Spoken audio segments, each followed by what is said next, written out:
posibitur, juvenes sumus, post jucundum juventutem, post molestam senectutem, nos averimus,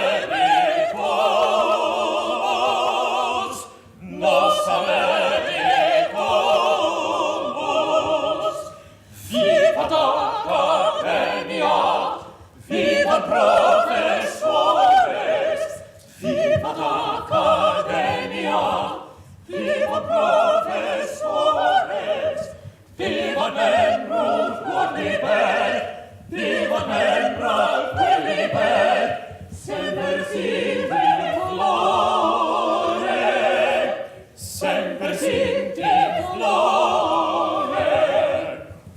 Viva nostra brevis est, brevi filietur, viva nostra brevis est, brevi filietur, venit mors velocite, rapid nos atrocite, nemini parcetur,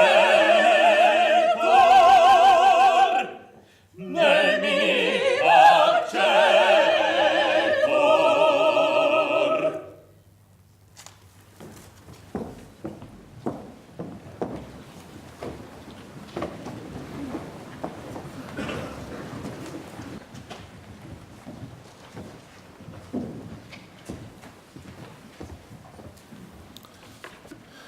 Ladies and gentlemen, on behalf of the Councillor of the University of Melbourne, it gives me very great pleasure to welcome you to today's graduation ceremony. I begin in our customary way with an acknowledgement of the Wurundjeri people, the traditional owners of the land on which this ceremony takes place. Today's ceremony will have several parts. First, there will be the conferral of the degree of Doctor of Laws honoris causa, followed by the certification and presentation of PhD candidates.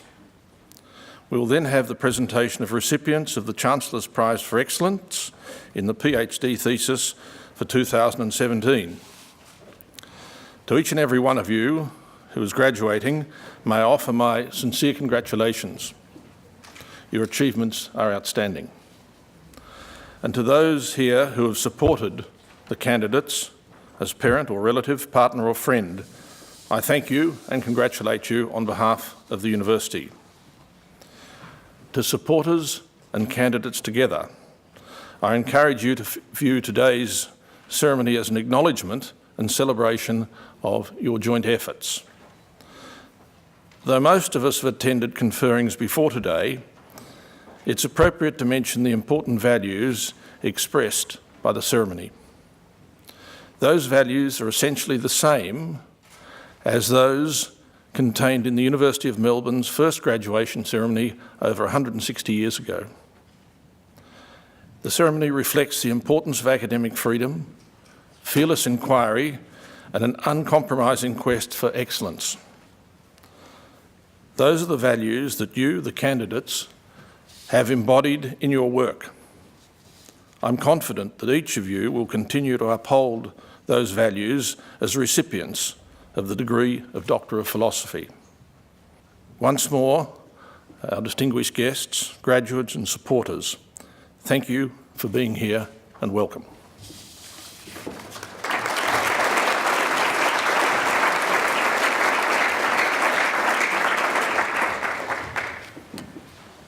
By virtue of the authority vested in me by the Council of the University, I shall confer certain degrees.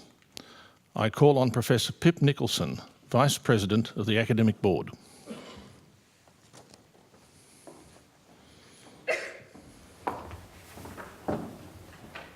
Chancellor, I certify to you and to the University that the candidates now to be presented have fulfilled the conditions prescribed for admission to the degree of Doctor of Philosophy and are entitled to be admitted to the rank, privileges and responsibilities of those degrees. I will now receive the candidate for the degree of Doctor of Laws honoris causa and call upon Professor Glyn Davis, Vice-Chancellor of the University of Melbourne.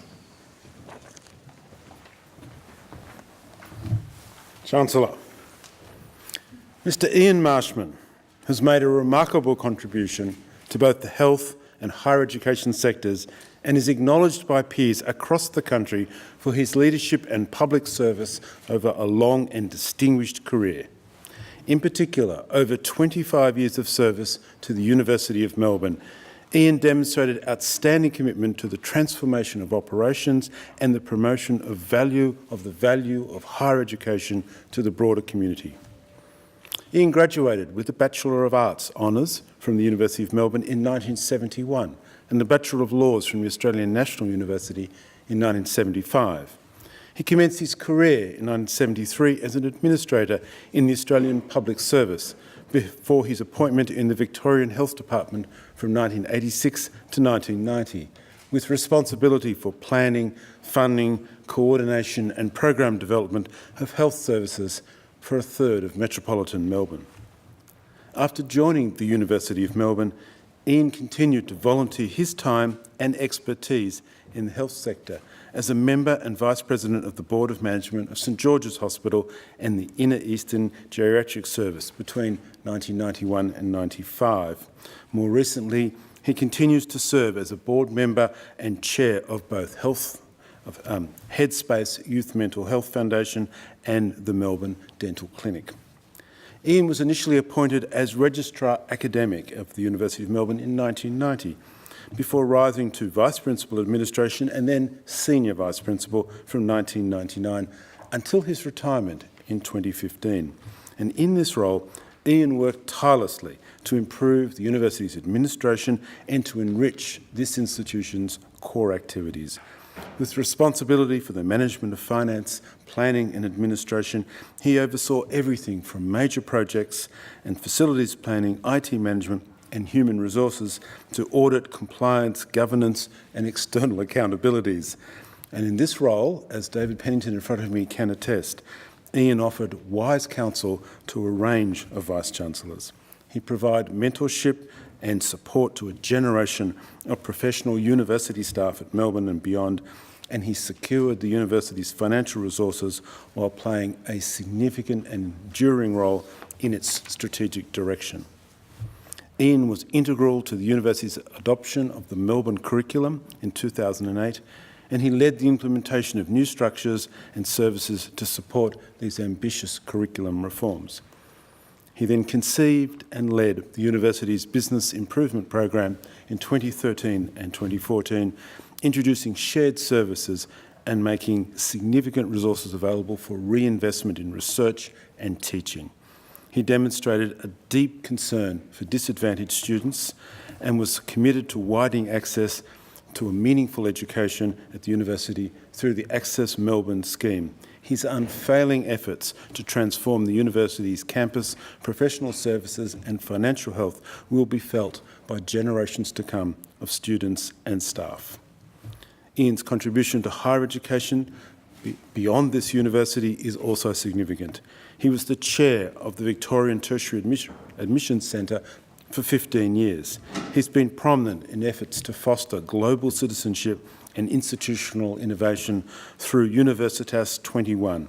He was the co-convener of the 1998 Australian University Games, hosted jointly by the University of Melbourne and Monash, and has shared his considerable expertise on the boards of the Melbourne Theatre Company, UOM Commercial and Uniseed. Ian Marshman is recognised for his vision, professionalism and role as a national doyen of university administration, having played a vital role during a period of the most significant and bold curriculum and administrative reforms in his time in the Australian tertiary history. His career stands and is an exemplar of outstanding leadership and sustained service to the higher education and health sectors and to this community more broadly. Chancellor, it's a particular delight to present to you this candidate for Doctor of Laws honoris causa, Mr. Ray Ian Marshman.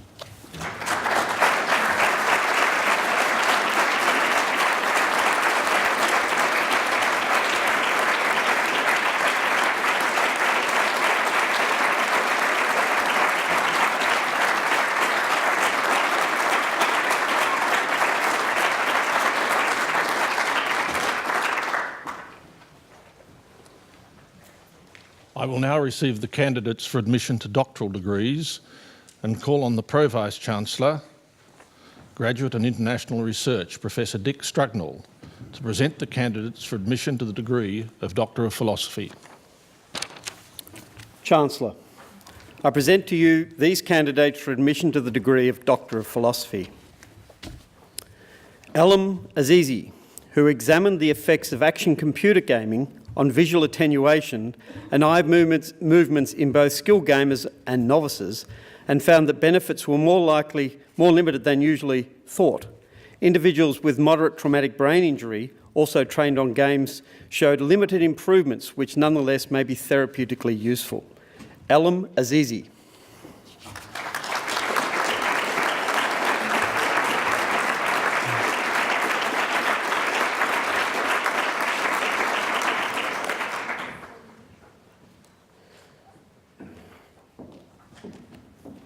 Stuart Kennett Earl, who studied the interaction of light with metallic nanoparticles coupled to semiconductor films. He found that their optical properties could be switched by location on temperature-controllable materials and their presence modified light emission by quantum dots. His studies will inform the development of new ultra-compact optical devices and light sources. Stuart Kennett Earl.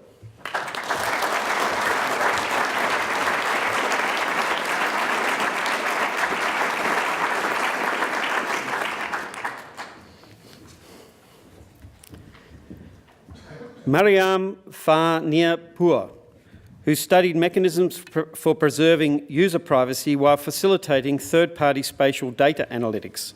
She developed new algorithms and data structures with theoretical guarantees on differential privacy and accuracy. Her approaches to privately counting points, paths and regions enable applications such as facility location and traffic planning. Mariam Farniapur.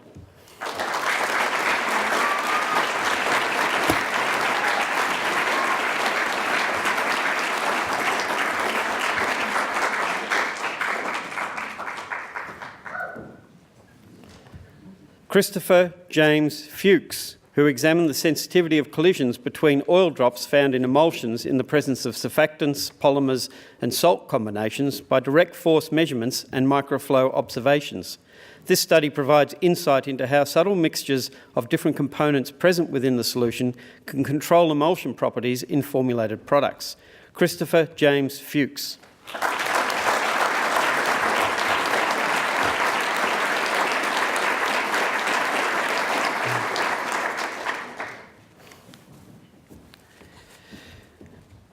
Marty Lee Grenham, who studied psychosocial function following paediatric stroke.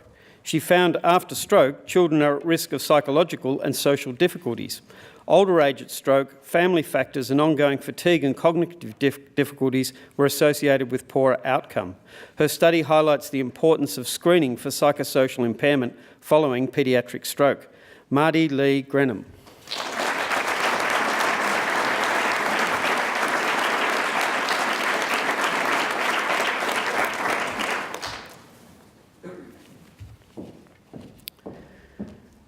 Emma Elizabeth Nolan, who examined molecular and cellular mechanisms governing breast cancer growth in women who carry BRCA1 mutations. Her work identified a novel strategy for prevention of cancer as well as a promising immunotherapy approach for the treatment of breast cancer, both of which have profound implications for women carrying BRCA1 mutations. Emma Elizabeth Nolan.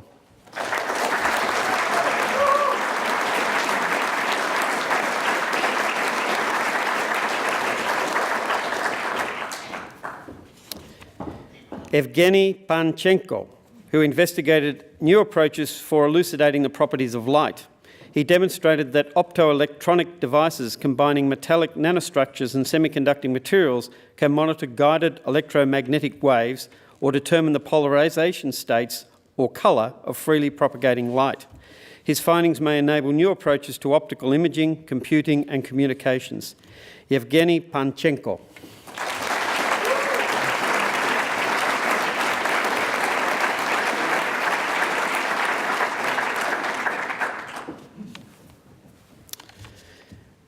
Kyra Noel Schwartz, who studied how light is converted into electricity in new types of solar cell materials.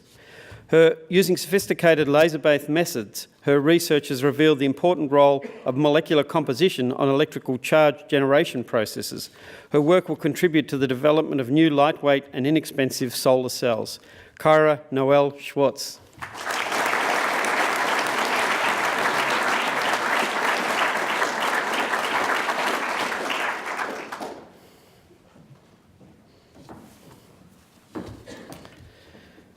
Simon James Young, who investigated 6 ancient cityscapes in Asia Minor in terms of their intended effect on the ancient observer, a fresh approach in archaeology, and developed a method to create virtual reality reconstructions of several cities. His thesis gives fresh insights into how observers experienced the ancient city. Simon James Young.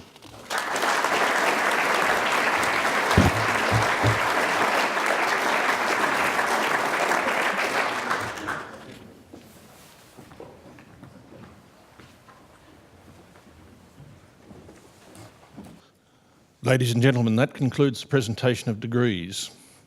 I now call again on Professor Strugnell to present the recipients of the Chancellor's Prize for 2017. Chancellor, I'm delighted to present to you the recipients of the Chancellor's Prize for 2017. The recipients were selected from over 750 completed Doctor of Philosophy degrees in 2016, and these awards reflect outstanding work in their respective disciplines. In Humanities, Creative Arts and Social Sciences, Julia Deem, who conducted a wide-ranging and innovative study engaging with international attempts to reduce emissions from deforestation and forest degradation. She addressed detailed and dynamic laws in her research, retaining throughout a critical perspective on the impacts of such laws on marginalised communities. Engaging empirically with the subject by developing links with civil society in Indonesia, her research has had considerable impact in academia and beyond. Her thesis gives original commentary on the potential restructuring of landholding and control over forests. Julia Deem.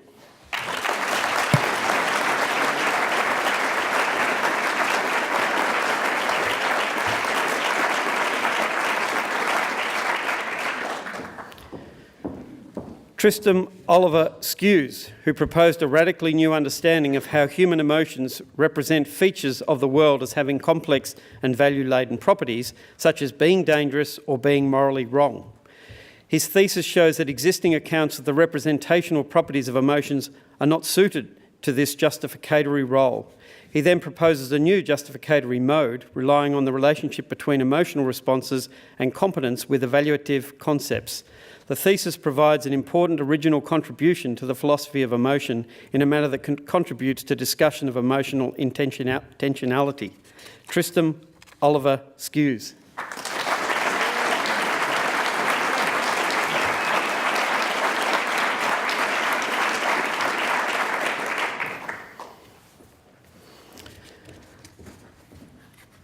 In Science and Engineering, Jason David Clark, who analysed possible solutions to the 3 important empirical mysteries in particle physics: dark matter, neutrino masses, and the cosmological matter-antimatter asymmetry. He also performed searching analyses of a deep problem called naturalness, which entails an unjustified fine-tuning of a priori independent parameters in afflicted particle physics theories. He invented a rigorous way to quantify the amount of fine-tuning in a theory and showed how neutrino masses, dark matter, and the matter-antimatter asymmetry may be solved without inducing such a problem. Jackson David Clark.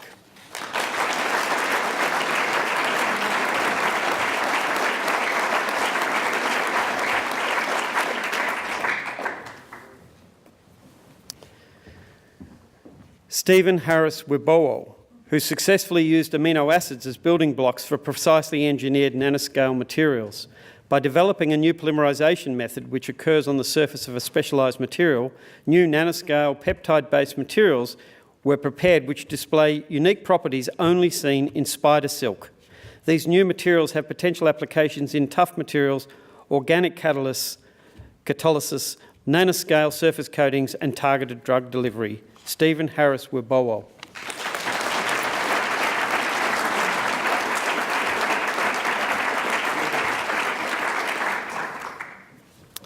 In medicine, dentistry and health sciences, Mark Thomas Mackey, who investigated rapid diagnosis of childhood stroke. Time is brain. Dr. Mackey's thesis has been the first substantive piece of work to tackle the inability to recognise childhood stroke early and commence effective treatment. Dr. Mackey's work has resulted in over 80 publications, and he has presented at 12 international scientific meetings. Dr. Mackey was a finalist at the 2016 Victorian Public Health Care Awards and the winner of the Stroke Care Champion Award, National Stroke Foundation and Stroke Society of Australia. Mark Thomas Mackey.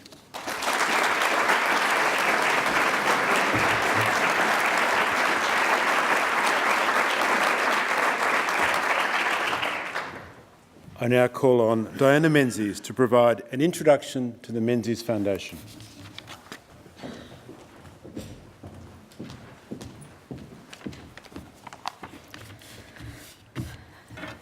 Thank you, Professor Strugnell. Chancellor, Vice-Chancellor, Mr Alec Menzies, distinguished guests, ladies and gentlemen, and most importantly, graduates. It is an auspicious occasion today as you graduate with your hard-earned PhDs, but it is also an auspicious day for the Menzies Foundation and the University of Melbourne as we present the 27th Sir Robert Menzies Oration on higher education. Sir Robert took great pride in the advancement of educational opportunities in Australia. It was 50 years ago that he became Chancellor of the University of Melbourne, a position he held between 1967 and 1972. My brother Alec and I feel honoured to represent the Menzies family this evening as we celebrate your academic achievements, and it is a privilege indeed that tonight's oration will be given by the new Chancellor of the University of Melbourne, Mr Allan Myers. The Sir Robert Menzies Oration on higher education resulted from a partnership beginning in 1991 between the University of Melbourne and the Menzies Foundation. It honours a shared passion for developing young leaders through transformative power of education and recognises the vision and leadership of Australia's longest-serving Prime Minister, Sir Robert Menzies, my grandfather, in strengthening the role of higher education in Australia.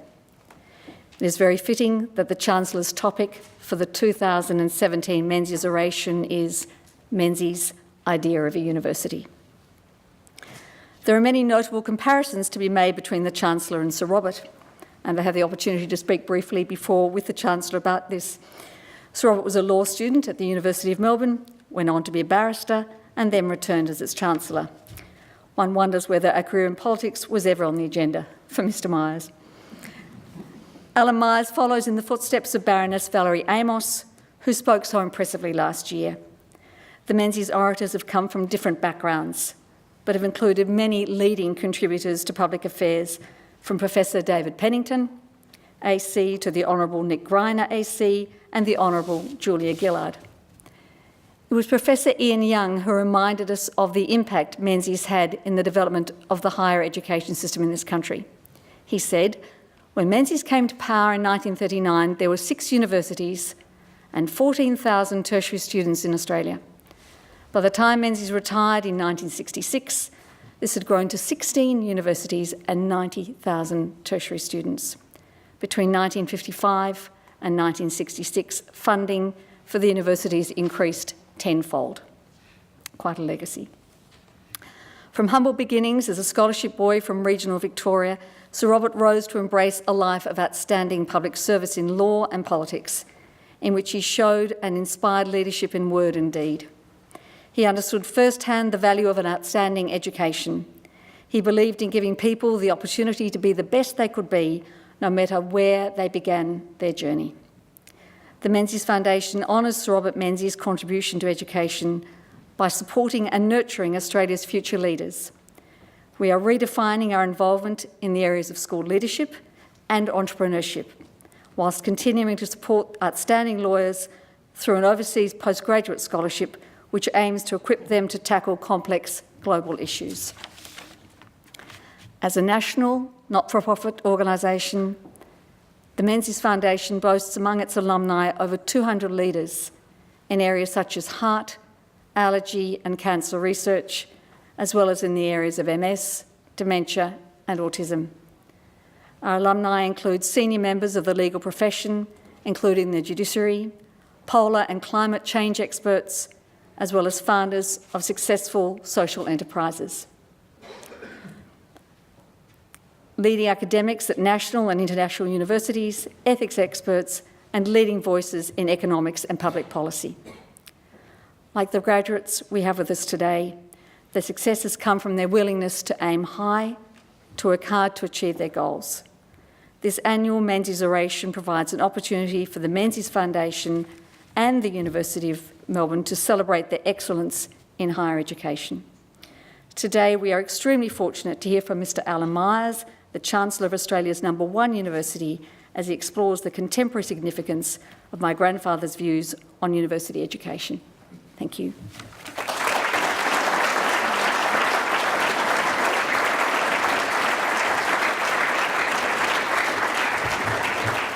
Chancellor, members of the Menzies Foundation, colleagues, Diane's drawn some interesting parallels between our subject matter and our speaker. Of course, this year marks 50 years since Australia's longest-serving Prime Minister, Sir Robert Menzies, decided on an illustrious second career when he became the 13th Chancellor of the University of Melbourne. He'd retired the year before after a record 18 years in office. Now, although only one of them went into politics, there are some interesting parallels. Like Sir Robert, Chancellor Myers is an outstanding former student of the Melbourne Law School, and he too has had a very distinguished career in his chosen field, the law, before returning, though not in retirement, to help guide this university in a new era. Chancellor Myers has in fact been a lifelong friend of the University of Melbourne after first arriving as a student at Newman College in the last year of Menzies' Prime Ministership in 1965. He went on to be a graduate of Melbourne and Oxford universities and an outstanding practitioner of the law. He's generously supported in the years since student achievement and the broader university mission. Outside this university, Allan Myers is well known as a leading Australian philanthropist and business leader. He served in many public roles, including as chair of the National Gallery of Victoria, the National Gallery of Australia, the chair of Museums and Art Galleries Board of the Northern Territory, and a member of the Council of Newman College. So I agree with Diane, it's entirely fitting that he will deliver tonight's oration on the theme of Sir Robert Menzies' thought and public contribution in relation to higher education. So to deliver the 2017 Sir Robert Menzies Oration on higher education, please welcome the Chancellor of the University of Melbourne, Allan Myers.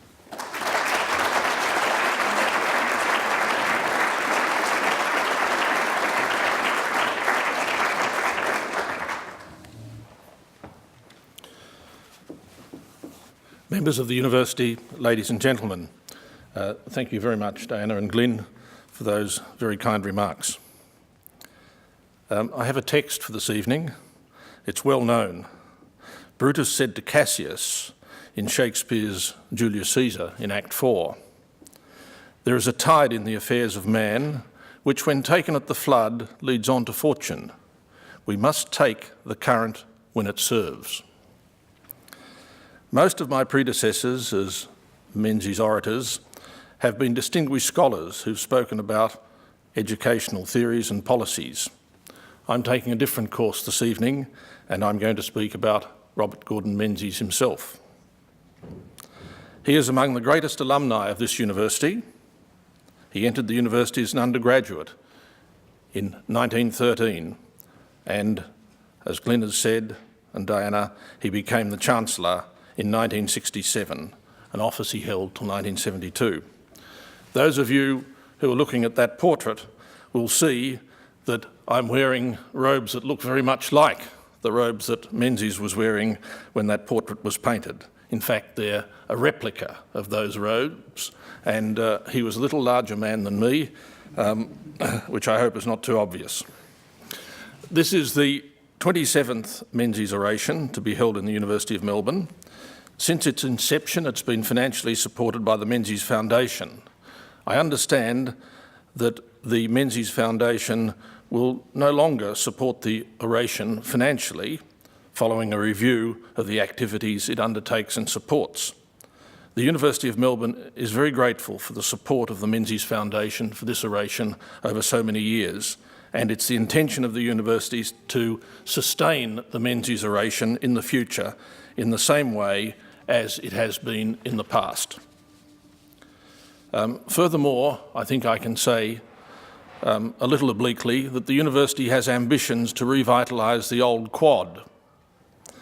That ambition could include a place for research connected with Menzies and his contribution to public life in Australia. Such an undertaking, if it could be realised, would be a fitting recognition of Menzies' connection with this university and his influence on this country.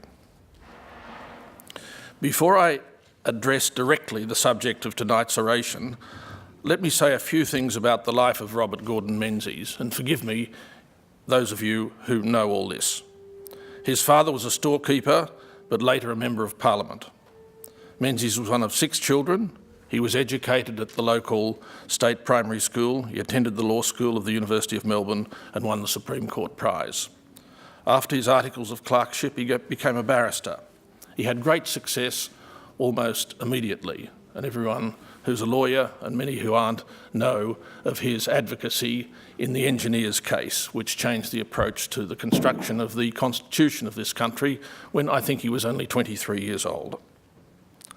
Upon his retirement as Prime Minister, he wrote 2 volumes of memoirs, Afternoon Light, which deals more with personal and private aspects of his life, and The Measure of the Years, which has more emphasis upon and is, in some senses, a defence of his public life and achievements. The achievements were many. In the end, he was showered with honours, although for most of his life he was plain Mr Menzies.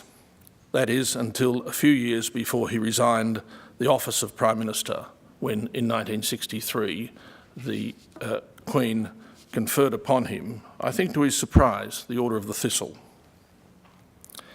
He's Australia's longest-serving Prime Minister, serving 18 years. He was responsible for the development of Canberra, which until his Prime Ministership did not possess the institutions of a national capital. He was Prime Minister in a period of stability and economic growth for Australia. He promoted social equality and access to education at all levels. He promoted the post-war immigration scheme. And many regard him, more than any other person, as the creator of the modern Australia. I and many of my generation owe a debt of gratitude to Menzies for his support of tertiary education. In common with many others, I was able to attend the University of Melbourne because I received a Commonwealth scholarship, without which it would have been quite impossible for my parents to support me at the university. Menzies' life was thus one of public service. It's said, I believe truly, that when he retired from Parliament, aged more than 70, and after 40 years of distinguished public service, he was dependent upon his friends to buy or assist with the purchase of a house for his retirement. Not for Menzies a life which he could have lived, with the security of wealth and the enjoyment of the luxuries that go with it. The honours he received were a due recognition of a life committed to the service of Australia, and thus he's a model for us today. He's one of the giants upon whose shoulders the present generation of Australians stand. Now, the title of my address this evening carries an echo of the title, The Idea of a University, given by John Henry Newman to his work, published in 1873, which is a collection of reflections from his time in Dublin when he'd been asked by the Catholic bishops of Ireland to establish a Catholic university in that country. Newman was a great Englishman in an age of great Englishmen. He was widely celebrated as a thinker and as a great, if not the greatest stylist of his time in his own language. Why have I mentioned Newman? Well, it's a focus for the consideration and assessment of Menzies' idea of a university. Newman's description of the nature and purpose of a university was a conventional view in England in the 19th century. He said that the purpose of university education is, if a practical end must be assigned to a university course, that of training good members of society. It is the education which gives man a clear, conscious view of his own opinions and judgments, a truth in developing them, an eloquence in expressing them, and a force in urging them. It teaches him to see things as they are, to go right to the point, to disentangle a skein of thought to detect what is sophistical and to discard what is irrelevant. You will have noticed at once that Newman began, if a practical end must be assigned to a university course. He believed that the acquisition of knowledge was an end in itself, requiring no other justification. The first end or purpose of a university education, in his estimation, was the pursuit of truth. Newman said that if another purpose must be assigned to a university course, it was the training of good members of society. At another place, Newman wrote, "A university training is the great ordinary means to a great but ordinary end. It aims at raising the intellectual tone of society." Newman was also clear about another matter. Scientific discovery was not an object or purpose of a university. A university is for the education of its students. Now, Newman's name has been attached to many university institutions in the United Kingdom and abroad, and as was mentioned, I attended Newman College, a Catholic residential college in this university, for almost 7 years. It must be said, though, that by the time Newman's work was published in 1873, developments in university education had made outdated much of his idea of a university. Already the Germans were creating universities, among the principal goals of which were not merely the education, personal formation of young men, but also scientific research and research on scientific principles in fields within the humanities, where the nature of human knowledge was being envisaged differently. Menzies spoke and wrote about universities a great deal. When he was a student at the University of Melbourne, he was the editor of the Melbourne University magazine, he was president of the Students' Representative Council, he was president of the Students' Christian Union and president of the Law Student Society and a member of the Historical Society. He received the first honorary degree of the Doctor of Laws in this university in 1942. He spoke of university education both as a member of the Parliament of Victoria and as a member of the Parliament of the Commonwealth of Australia, often. As Prime Minister, he delivered innumerable addresses, many of which touched upon university education. At this university, he opened International House in 1958. He opened the Baillieu Library the next year. In 1960, he opened St Hilda's College. In 1964, he was back again to open a wing of Queen's College. In 1965, he opened the new Whitley College building. And in 1968, he opened McCaughey Court at Ormond College. In the measure of the years, he devoted an entire chapter to developments in education. He was, I believe, the recipient of no less than that number of honorary degrees of universities throughout the world, as is the number of occasions on which this Menzies Oration has been delivered. On each of those occasions, he spoke about university education. When he retired as Prime Minister in 1966, he went to the University of Virginia in the United States of America as a scholar in residence, where he delivered a course of lectures. Let us begin with what Menzies said in Britain in 1941. At that time, Menzies had gone to Great Britain to participate in the Imperial War Cabinet. On the 3rd of April 1941, he received an honorary degree at Queen's University, Belfast. May I quote a passage from his address on that occasion? "Now, sir," that is the Chancellor, Lord Londonderry, "this is a university ceremony in which we are taking part today. I have a lifelong interest in the work of universities.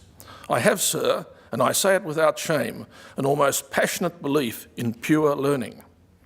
I have never been able to accept the view that a university is a mere technical school. If time permitted and anybody in this Ulster audience could throw off the argumentative habits of a lifetime, I should be prepared to discuss very crisply with him the value of pure learning in a world in which too much applied or misapplied learning has brought humanity to a very strange pass. Why, sir, do I defend pure learning? Because to me, pure learning, the freeing of the mind from the inhibitions of ignorance, is one of the great moving forces that distinguish the civilised world from the uncivilised world. It is one of those great underlying things for which this war is being fought. And because of that, because I believe that this precious thing, This scholarship for which universities stand is an essential ingredient in the freedom not only of the human mind, but of the human spirit.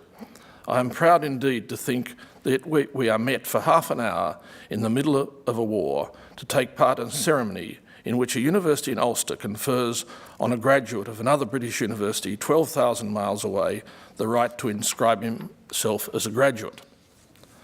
This view is a distant echo of the views expressed by Newman 75 years before, a university for pure learning. But did Menzies really believe it? I think not. His own university education was not pure learning, but was in large degree a training for a professional career. Although the first Australian universities, Sydney and Melbourne, were modelled superficially upon Oxford, Cambridge and Dublin, and they drew their founding professors from those who held degrees from those universities, in the new colonial societies, there was a great need to train a cohort of professional men. From the beginning, Australian universities had more practical purposes. Pure learning was never their main object. When addressing his Belfast audience, Menzies was, like any speaker on such an occasion, giving voice to high-minded ideas by which he believed his audience would feel uplifted and, of course, judge him accordingly. University education was the means by which Menzies entered the legal profession, success in which enabled him to take the step into politics. He was an ambitious man, enabled by success at university to fulfil his ambitions to make his way in public life. A little over a week later, still in April 1941, Menzies received an honorary degree at Bristol University, the Chancellor of which was the Right Honourable Winston Churchill. Menzies said, "I'm greatly honoured because it seems to me that this conferring of degrees, as you yourself, sir, have pointed out, while the ruins of parts of the city are still smoking outside, an immortal symbolism. This ancient city of Bristol is a city from which great explorers have gone forth. It is a city from which people have sailed to discover the world, and if need be, to conquer the world. At this moment, after all these centuries, it finds itself a city that is sending out to the world a superb message which is addressed to the spirit of mankind. Our city may lie in ruins, our university may have had its great hall destroyed, but the university goes on, not because the university is a building or set of buildings, or even a body of graduates or undergraduates, but because the university is the home for that search for the truth, which is part of the stuff that is the free spirit of man.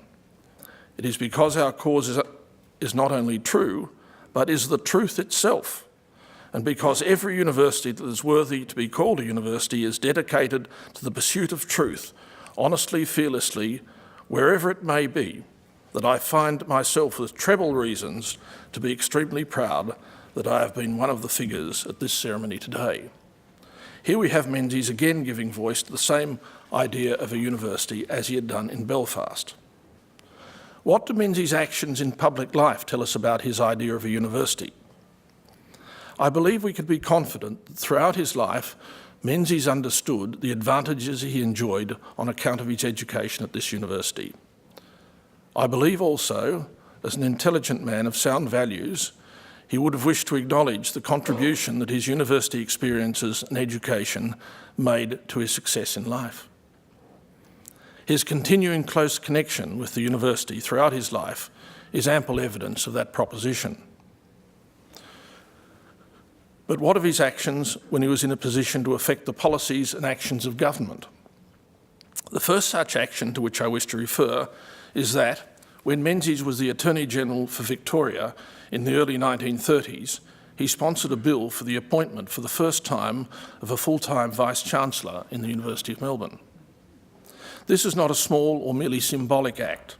It is a recognition that the university required proper professional administration.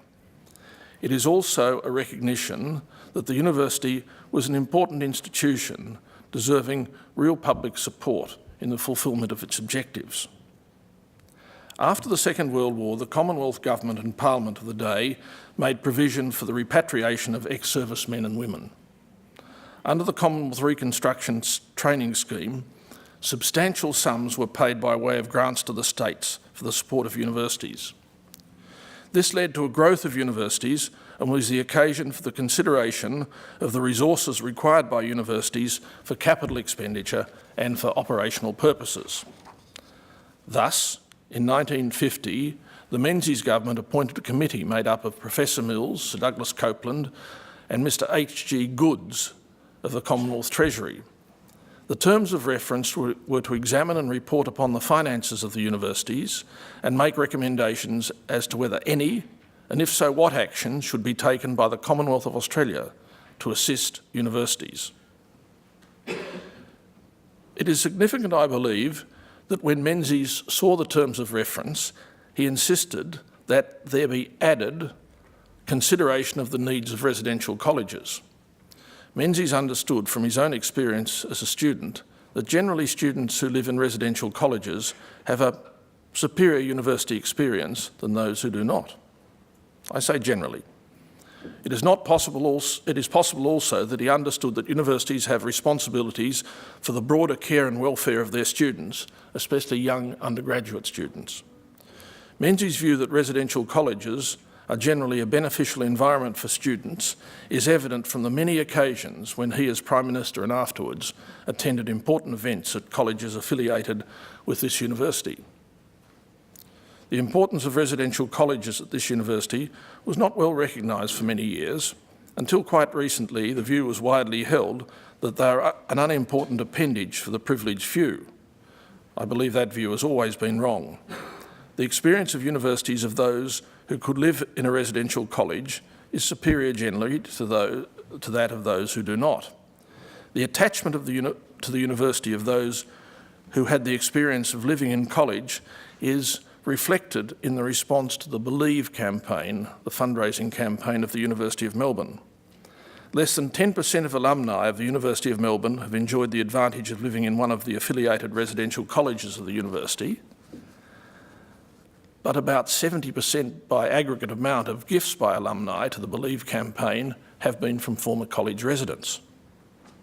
The university now has about 16% of its undergraduate students from interstate. Another 40% are from abroad. The university has a clear duty of care to those students who do not come from Melbourne or nearby to ensure they have accommodation at an affordable level which is safe and secure and allows them to pursue their studies effectively. You may be sure that the university well understands this responsibility and that it has great plans to discharge it.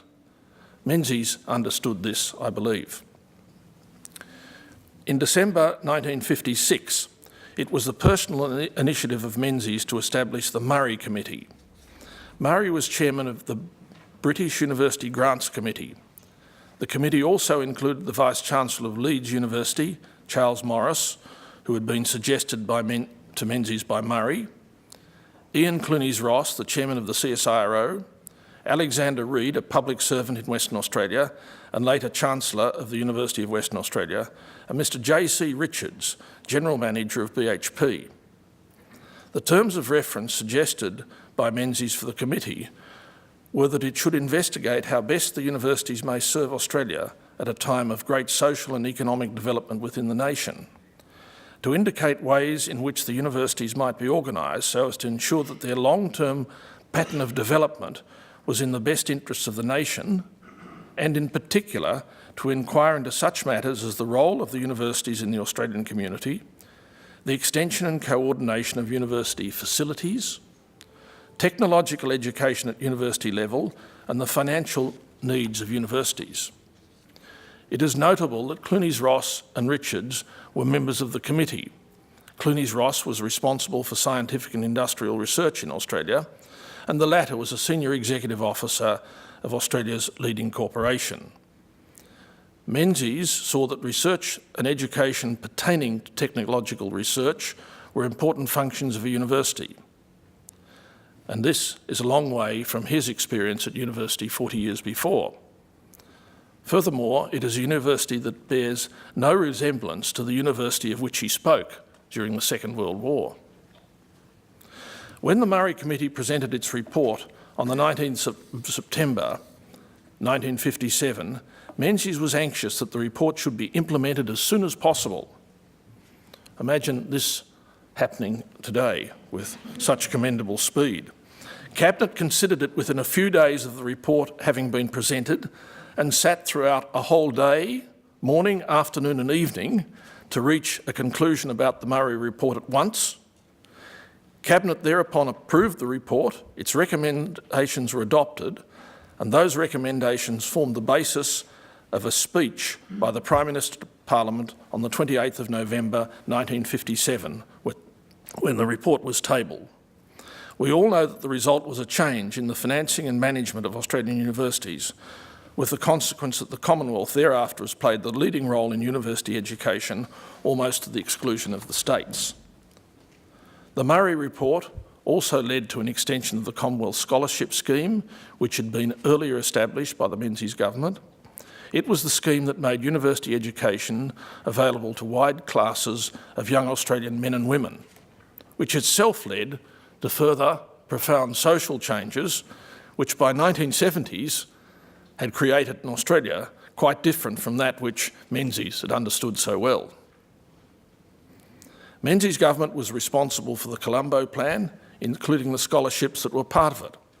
These scholarships may well be the most enlightened and successful action of this country to recognise its place in Asia. That is to say, not simply the geography of Australia, but also the national interests of Australia, to make accessible understanding of our country by our neighbours and to provide countries of the region with well-educated leaders. On the same theme, at the official opening of International House, on one of his many visits to the University of Melbourne as Prime Minister, Menzies said, "The conception of this International House is one of the splendid conceptions in university history. I have nothing but praise of it for myself, because it recognises that if you bring together in one place people of intelligence, students from different backgrounds, coming from old and different cultures and absorbing something of a new one, then you are bound to increase the area of human understanding and the possibilities, the probabilities of genuine friendship within the peoples of the world." In the measure of the years, Menzies says that what was achieved during his time as Prime Minister in education, particularly in the university field, is one of his happiest memories.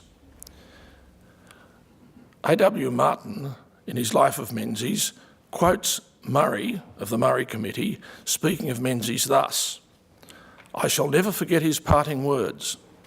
I have been almost 30 years in Australian politics. I have not found them very rewarding."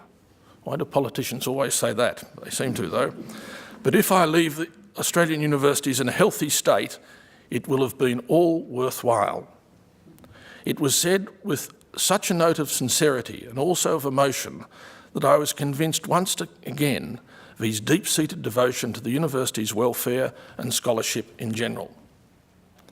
In preparing my remarks this evening, I've read Martin's biography of Menzies, the two memoirs earlier mentioned, the collection of transcripts of radio broadcasts entitled The Forgotten People, and a miscellany of other writings by and about Robert Gordon Menzies. In reflecting upon those sources, I have an impression of the man.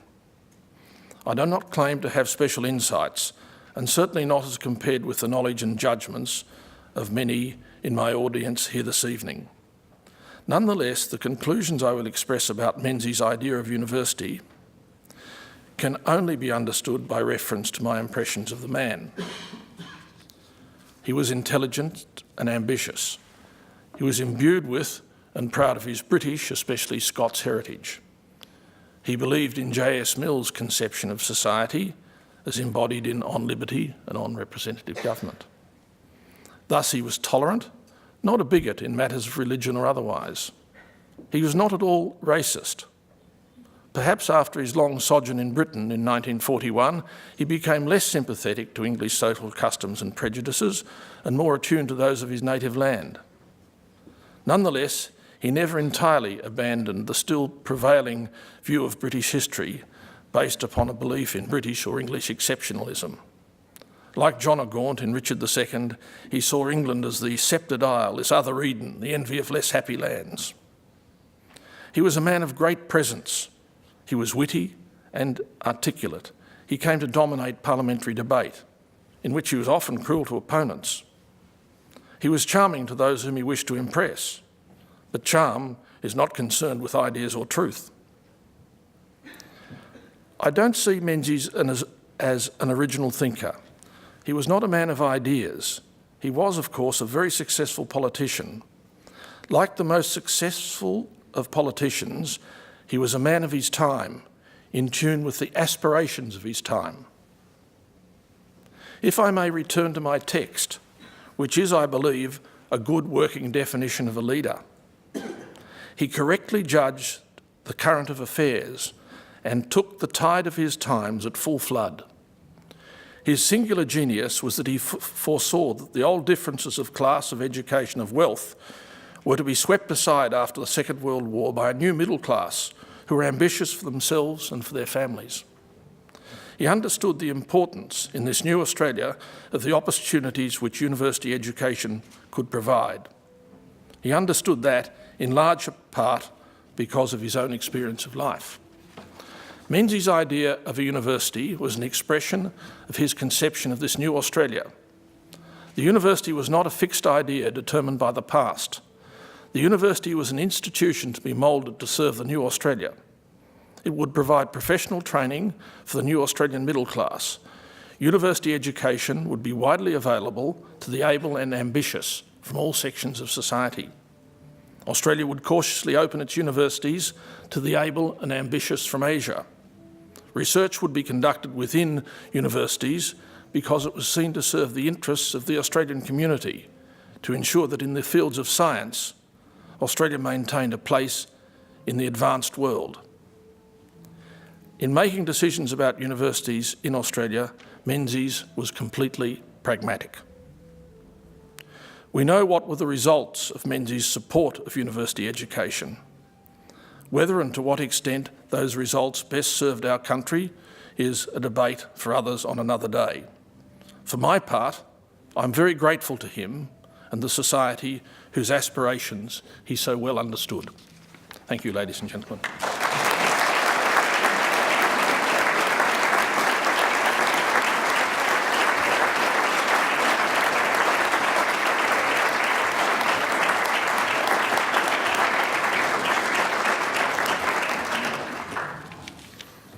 On your behalf, ladies and gentlemen, may I thank Allan Myers for delivering this evening's oration and invite Mr. Alec Menzies, who's representing the Menzies family, to present the commemorative medallion to Chancellor Myers.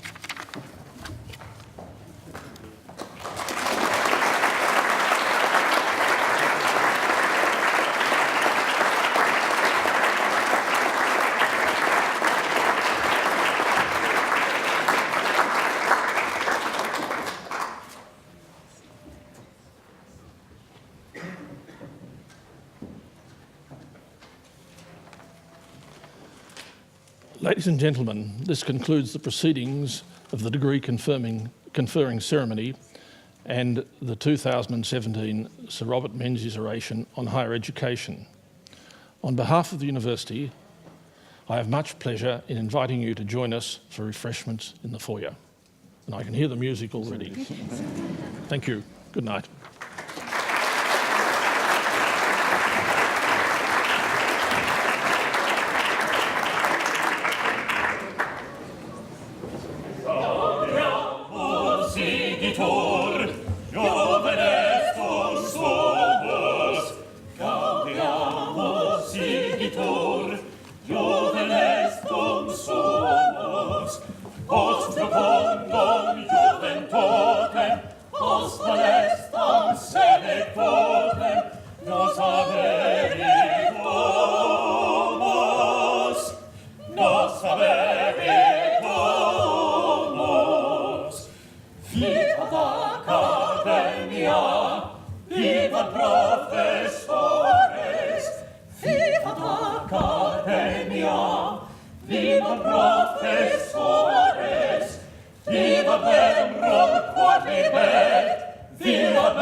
Semper sit in flore,